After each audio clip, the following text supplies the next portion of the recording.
నమస్కారం ఘంటారావానికి స్వాగతం. ముందుగా ప్రధానాంశాలు.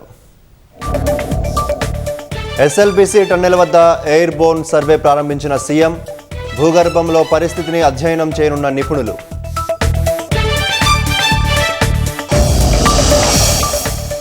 ఎన్ని అడ్డంకులొచ్చినా ఎస్ఎల్బీసీ పూర్తి చేస్తామన్న ముఖ్యమంత్రి. 10 ఏళ్ల బీఆర్ఎస్ పాలనలో 10 కిలోమీటర్లు కూడా తవ్వలేదనే విమర్శ.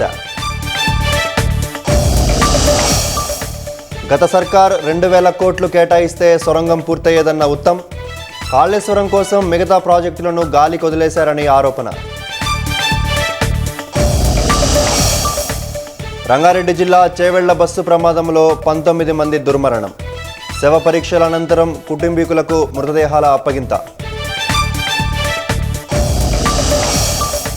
2 చిన్నారులను అనాథలుగా మార్చిన బస్సు ప్రమాదం. మరో కుటుంబంలో 3 అక్కా చెల్లెళ్ల మృతితో అంతులేని విషాదం. రాజస్థాన్లో వాహనాలపైకి దూసుకెళ్లిన టిప్పర్ ప్రమాదంలో 12 మంది మృతి, పలువురికి గాయాలు.